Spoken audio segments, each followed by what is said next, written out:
This is Greg Troutwine with Maritime Reporter TV, and we're very pleased to be joined today by Patrick Ryan, the VP of Technology, ABS, to discuss the role of modeling and simulation in helping to create a safer and more efficient shipping industry. Patrick, to start, we've been talking about this digitalization trend for many years now in maritime. Can you offer some perspective as where we are today? I like to call it the reality on the streets as far as adoption specific to modeling and simulation that we're here to discuss today. So thanks, Greg. That's a great question to start off with, and let me open by thanking Maritime Reporter for having me today. And I love this particular topic, so you'll get me talking quite a bit, I'm afraid. Relative to adoption, on the digitalization question in general, we've been pulling our clients for a long time now, and we do see more than half of our clients have adopted some digitalization in some way. So I would say the overall trend toward digitalization, we're in the early majority and probably even slightly beyond. Now, relative to simulation itself, most of our digitalization clients and our digitalization efforts that we see are in and around data. And the sim trend is lagging behind that a little bit. I think in pockets, we see it quite heavily. The OEMs and the engine manufacturers and the equipment manufacturers that are installing software on their components are very heavily into simulation. That's actually kind of the heartbeat of what simulation was really invented to support. Now downstream, on the right side of the value stream, even to the shipyards, not that far downstream, but to owners and operators, it's lagging behind a little bit. But what's changing that discussion is that people are starting to use the tool beyond its initial intent, which is understanding software in that digital mode, but using sim as a tool to target the decarbonization question. Obviously, 3D CAD systems are hardly new to this industry, but can you lend insights on how these systems used to design ships in the first place can be used by all stakeholders, including owner and operators and class, to effectively monitor and manage the asset throughout its life cycle?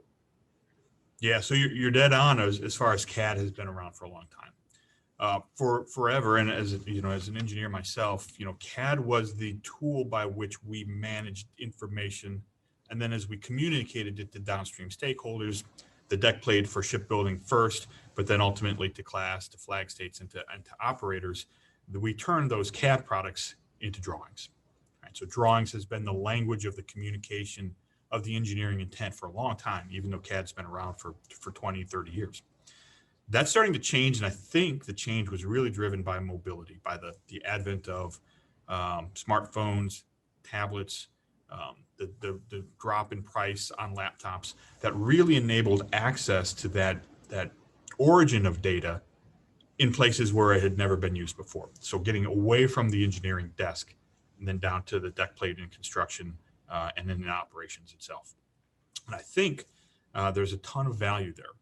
The production of those drawings, in kind of the purest sense, is not really value added insofar as you're just communicating in a different way. And I would tell you that it's probably less efficient than using the native CAD itself. Okay? And so as mobility has allowed shipyards to build from the CAD, class is there to continue to support the elimination of drawings from production to save that cost, right? And I think there's a bunch of opportunity, not just in value realization, but also addressing the decarbonization problem, which is driving changes in design, which is done in CAD. And then of course the safety systems. When you start thinking about how much software, how much digitalization is going aboard our vessels in the industry today, being able to leverage that from the native design environment is huge for class as well, for the overall safety and evaluation of those platforms. So that, I think those are kind of the key drivers as to why it's taken so long. Why did it take 30 years? It was driven, I think, by mobility, and I think the opportunity to reap the value is finally here.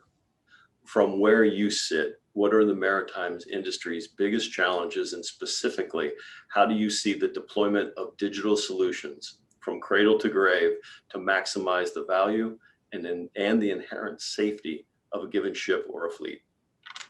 Yeah, so another great question. I mean, we typically couple two big topics nowadays, digital and decarbonization both. And I think when I think of them from a pure challenge perspective, the decarbonization regulations are probably the biggest challenge that the industry is facing.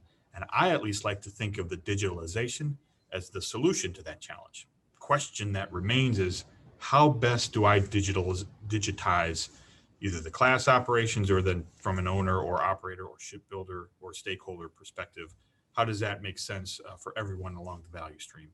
And so yes, while I think digitalization is a challenge for the industry, it's using it as the solution for the broader decarbonization and optimization of work challenge that the industry at large is facing.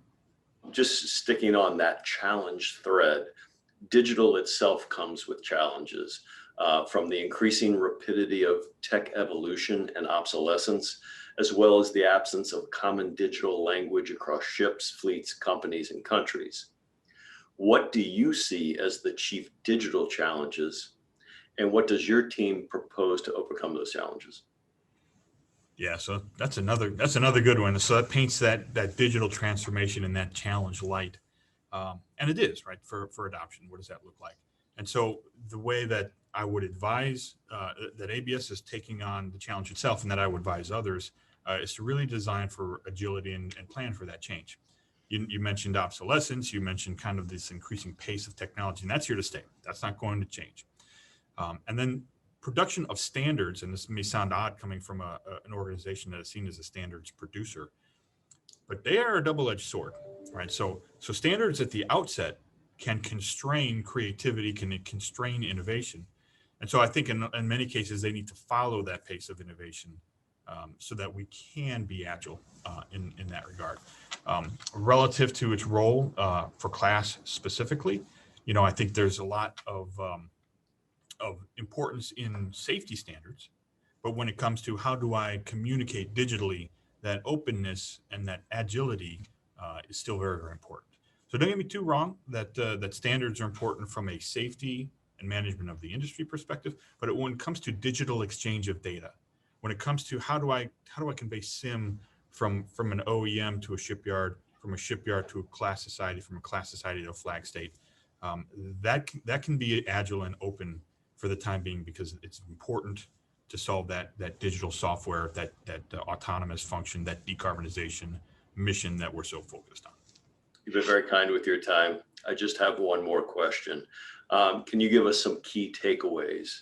Specifically, can you summarize ABS's position on the best means to leverage digital technologies today to help increase safety and efficiencies? The first thought that I would share with you and with anyone that's listening, of course, is that digital is part of the answer. Digital should not be seen as a challenge that needs to be overcome. Digital is a means to unlock value. Okay? Now, every different stakeholder in our industry will have a different focus, whether that's improving their maintenance activities, whether that's using digitalization to focus on decarbonization, whether that's using digital to support autonomous functions in their reduction of their operational expense to unlock value. Digital has a place to play in lots of different regimes within the maritime industry. And I think at the end of the day, as long as we keep our focus on digital is the answer, not a challenge, and that digital provides us opportunities to truly unlock value, then I think we're on our way.